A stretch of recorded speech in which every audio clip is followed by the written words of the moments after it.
वफाकी वजीर कानून जाहिद हामिद के लैपटॉप से ताकतवर एजेंसी को क्या मिला था? नवाज शरीफ को हटाते वक्त अदलिया को क्या बताया गया? क्या जजों के इस्तीफों में एजेंसियां मुलव्विस? सुहेल बड़ाइच का कॉलम। सीनियर सहाफ़ी सुहेल बड़ाइच अपने कॉलम में लिखते हैं कि उन जजों की कहानियां भी अजीब हैं। मी लॉर्ड शेख अजमत सईद से राना सनाउल्लाह ने खुफिया और ज़ाती मुलाकात की तो फरमाने लगे दबाव बहुत है, नवाज शरीफ से कहें कि वजारत उज़्मा से इस्तीफ़ा देकर अदालत में पेश हों।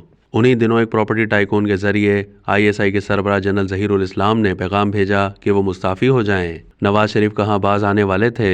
GHQ गए तो वहाँ भरी मीटिंग में जनरल राहिल शरीफ को कहा कि क्या एक मातहत अफसर चीफ एग्जीक्यूटिव को मुस्ताफ़ी होने का पैगाम भेज सकता है। नवाज शरीफ के इस सवाल पर कोई जवाब नहीं बन सका। उसी ज़माने का जिक्र है कि वज़ीर आज़म को उनकी इंटेलिजेंस एजेंसी ने इत्तला दी कि जजों का एक ग्रुप आपके खिलाफ सरगर्म अमल है और वो बहर सूरत आपको सज़ा देना चाहता है। ये भी बताया गया कि जजों के इस ग्रुप ने अपने हम ख्याल जर्नलों से भी रब्ता कर लिया है और उन्हें कहा है कि आए रोज़ हमारी बेइज्जती हो रही है, आप नवाज शरीफ को इसे रोकें। सच तो यह है कि माजी से लेकर आज से कुछ अर्सा पहले तक मुक्तदिरा के कुछ जर्नल और अदलिया के सरपंच मिलकर सियासतदानों के खिलाफ काम करते रहे। हर बार मुक्तदिर अदलिया को ऐसा बयानिया पेश करते थे जिससे उनके और सियासतदानों के दरमियान कशीदगी कायम हो जाए। नवाज शरीफ को हटाते वक्त अदलिया को बताया गया कि मुस्लिम लीग नून अदलिया में इस्लाहात के बारे में कानून साजी करने वाली थी जिससे कई जजों और अदलिया के इख्तियारात को नुकसान पहुंचना था। एक ताकतवर एजेंसी ने जजों को इतला दी कि उस वक्त के वफाकी वजीर बराए कानून जाहिद हामिद के लैपटॉप से इस कानून का मुसवदा बरामद हुआ है। बाद जनरल बाजवा ने एक मुलाकात में वज़ीर आज़म शाहिद खान अब्बासी को उस वक्त की मुक्तदिरा की रेड लाइंस का जिक्र करते हुए बता दिया था कि अगर जजेस और अदलिया के खिलाफ कानून साजी की गई तो फौज फौरन मुल्क का निज़ाम संभाल लेगी। इन्हीं जजों ने पाकिस्तान की तारीख में पहली बार पनामा मुकदमे की समाअत के दौरान मिलिट्री इंटेलिजेंस और ISI के हाजिर सर्विस अफसरों को तफ्तीश में शामिल करने का फैसला किया तो कोर कमांडर्स मीटिंग में ये मामला ज़ेर बहस आया। जनरल बाजवा उन दिनों नवाज शरीफ से कुछ हमदर्दी रखते थे, अगरचे बाद में बदल गए। जनरल बाजवा ने कोर कमांडर्स मीटिंग में तजवीज़ पेश की कि मिलिट्री इंटेलिजेंस और ISI को ज्वाइंट इन्वेस्टिगेशन टीम का हिस्सा नहीं होना चाहिए। इस पर वो 3-4 कोर कमांडर्स जो नवाज शरीफ से खार खा बैठे थे और जनरल ज़हीरुल इस्लाम और उन जजों के हम ख्याल थे, उन्होंने पंजाबी में कहा भारू यानी कुर्बानी का बकरा हाथ आया हुआ है, एनू जान ना दो। इस पर जनरल बाजवा खामोश हो गए और उन्हीं कोर कमांडर्स की हाँ में हाँ मिलाते हुए फौजी अफसरों को जजों के लिए मवाद तैयार करने की इजाज़त दे दी। जस्टिस खोसा जब तक लाहौर हाई कोर्ट में थे आइन और जमहूरियत की बात करते थे, फिर ज़ाती बुक्स पाल लिया। उन्हें मुक्तदिर ने बताया कि आपकी चीफ जजी रोकने के लिए मुस्लिम लीग नून कानून साजी करने वाली थी, जर्नलों ने इसे रुकवा दिया है। साकिब निसार ने भी विकेट से बाहर निकलकर शॉट्स लगाए। कहा जाता है कि वो जस्टिस खोसा के हाथों इस्तेमाल हो गए थे। पस्ता कद जस्टिस खोसा अपने पस्ता कद ससुर जस्टिस नसीम हसन शाह से बहुत मुतासिर थे।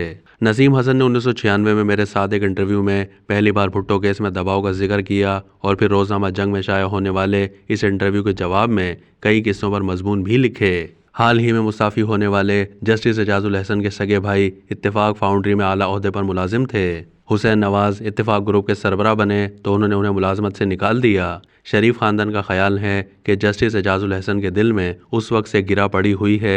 यही वो मी लॉर्ड थे जो जज अरशद मलिक को बुलाकर कहते थे कि नवाज शरीफ को ज़्यादा से ज़्यादा सज़ा दो। जज अरशद मलिक की इस हवाले से वीडियो रिकॉर्डिंग शरीफ खानदान के पास मौजूद है। शरीफ खानदान के ज़राए का ख्याल है कि जस्टिस साकिब निसार इसलिए उनके खिलाफ हो गए थे कि उन्हें लाहौर हाई कोर्ट का चीफ जस्टिस बनने में ताख़ीर हुई, जबकि साकिब निसार के करीबी दोस्त ताल्लुकात की खराबी की तवील कहानी सुनाते हैं। वो ये भी कहते हैं कि उनके जज ना बनने में शरीफ खानदान नहीं बल्कि चीफ जस्टिस मियां महबूब का किरदार ज़्यादा था। वज़ीर आज़म नवाज शरीफ के प्रिंसिपल सेक्रेटरी फवाद हसन फवाद ने बताया कि सदर तारण ने जस्टिस खोसा को तो कन्फर्म कर दिया लेकिन साकिब निसार को नहीं किया, हालांकि वज़ीर आज़म ने दोनों को कन्फर्म करने की मंजूरी दी थी। वज़ीर आज़म ने अपने एक ब्यूरोक्रेट मुशीर को सदर तारण के पास भेजा कि वो साकिब निसार को भी कन्फर्म करें, लेकिन सदर तारण ने इत्तफाक नहीं किया। जस्टिस साकिब निसार के करीबी ज़राए ने तस्दीक की कि सदर तारण ने एक मुकदमे में नाजायज़ सिफारिश की जो जस्टिस साकिब निसार ने ना मानी, जिस पर वो उनके खिलाफ हो गए थे।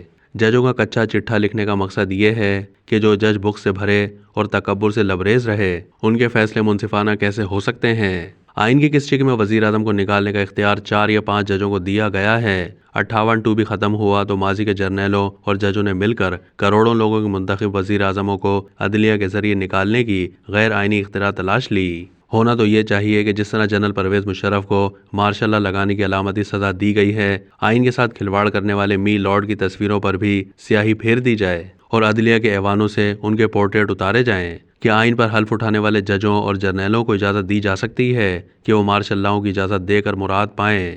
اگر ملک کو سیدھا کرنا ہے تو کم از کم ان کا علامتی احتساب تو کیا جائے۔ ماضی کے متکبر اور بغض بھرے ججوں کے ساتھ تاریخ جو کر رہی ہے اس سے آج کے می لارڈ کو بھی سبق سیکھنا چاہیے کہ وہ آئین کے اندر رہ کر فیصلے کریں۔ سیاستدانوں کو وقت کی مقتدرہ کے کہنے پر ٹارگٹ نہ کریں۔